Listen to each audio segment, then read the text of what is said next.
ব্রাহ্মণবাড়িয়ার নবীনগর উপজেলার কাছালিয়া গ্রামে ২০২১ সালে টেন্ডার হওয়া একটি গুরুত্বপূর্ণ সড়ক উন্নয়ন প্রকল্প ৪ বছরেও আলোর মুখ দেখেনি। এতে দীর্ঘদিন ধরে ভোগান্তিতে রয়েছেন স্থানীয়রা। সরেজমিনে গিয়ে দেখা গেছে রাস্তাটি বর্তমানে ব্যবহারের অযোগ্য হয়ে পড়েছে। বাড়ছে দুর্ঘটনার ঝুঁকি।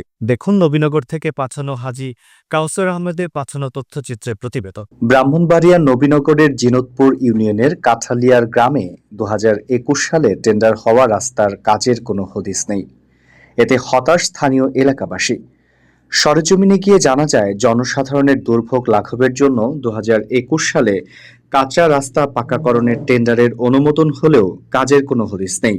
দিন দিন শুরু হয়ে লতা গুল্মে ও খালে ভেঙে পড়ে চরম দুর্ভোগে এলাকাবাসী। এদিক থেকে তো একটা লোকনাথের মন্দির আছে, একটা প্রাইমারি স্কুল আছে, ছাত্ররা যাইতে পারে না জলের লেগিয়া। রাস্তার মধ্যে জল উঠতে হয়, খালের জল। এদিক থেকে একটা রাস্তার একটা জরুরি দরকার, মানুষ হাঁটতে পারে না। আমাদের গ্রামের ভিতর দিয়ে একটা রাস্তা প্রায় 2 বছর আগে আপনার টেন্ডার হয়েছে, কাজ শুরু হওয়ার কথা ছিল 2 বছর আগে। এরপরেও টেন্ডার পাস করে আমাদের ইউনিয়নের একাধিক গ্রামের রাস্তা অলরেডি পাকাপোক্ত হয়ে গেছে, কিন্তু আমাদের গ্রামে এখন পর্যন্ত কোনো ধরনের রাস্তার কাজ শুরু করা হয় নাই। এজন্য আমাদের গ্রামের প্রায় ৩,০০০-৪,০০০-এর মতো জনগণ ভোগান্তির কোনো শেষ নাই। একটা বৃষ্টি হলে আমরা বাড়ি যেতে পারি না, মসজিদ থেকে যে বাড়িতে যাব রাস্তার মধ্যে কাদামাটি, বয়স্ক লোকেরা, ছাত্রছাত্রীরা সঠিক সময়ে স্কুলে আসতে পারে না। আমরা খুবই ভোগান্তির মধ্যে আছি। আমি আশা করব যাতে যত দ্রুত সম্ভব আমাদের গ্রামের কাজগুলা বাস্তবায়ন করা হয়।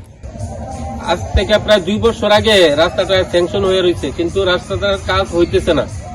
আমরা সাংবাদিকের মাধ্যমে ঊর্ধ্বতন কর্তৃপক্ষের কাছে আহ্বান জানাই এই রাস্তাটা যাতে দ্রুত কাজটা করা হয়, কারণ এই রাস্তার মাধ্যমে আমাদের পশ্চিমপাড়া হইতে স্কুল, পূর্বপাড়া স্কুলে আসে ছাত্রছাত্রীরা, তারা আসতে পারে না।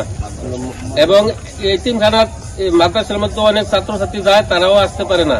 এবং আমাদের এখানে একটা মসজিদ আছে, এই মসজিদও আসতে পারে না। তাই এই রাস্তাটা করা অতি জরুরি। এই রাস্তাটা স্যাংশন 2 বছর আগে হয়েছে, কিন্তু কাজটা হইতেছে না। ঊর্ধ্বতন কর্তৃপক্ষকে আমরা সাংবাদিকের মাধ্যমে আহ্বান জানাই এই কাজটা যাতে দ্রুত করে। ইউপি মেম্বার জামাল উদ্দিন জানান, ১,৩০,০০,০০০ টাকা ব্যয়ে কাজের টেন্ডার হয়েছিল, কিন্তু এখনো কেউ কাজটি ধরেনি। ইঞ্জিনিয়ারকে বলার পর বলছে কাজের জন্য কাগজপত্র ব্রাহ্মণবাড়িয়া পাঠানো হয়েছে। যেহেতু টেন্ডার হয়েছে, 2 দিন আগে পরে কাজ হবেই। আয়া দেখতে যাইতেছে টেন্ডার ১,৬৫,০০,০০০ না ৩৩,০০,০০০ টাকা আমরা লোক কইছে। পরে লোক আইতাছে যাইতেছে, এর ভিতরে কামটা হইতেছে না। এর ভিতরে আমি আগে 7 দিন আগে অবশ্যই গেছি, যাওয়ার পরে সব কাগজ আমি 52 হরাইছি। হিসাবে বলে টেন্ডার হইছে, এটা কাম হইব 2 দিন আগে করে। স্থানীয় ইউপি চেয়ারম্যান রবিউল আওয়াল রবির কাছে রাস্তার প্রসঙ্গে কথা বললে তিনি বারবার এড়িয়ে যান। এ বিষয়ে কথা বলতে অনিচ্ছা প্রকাশ করেন।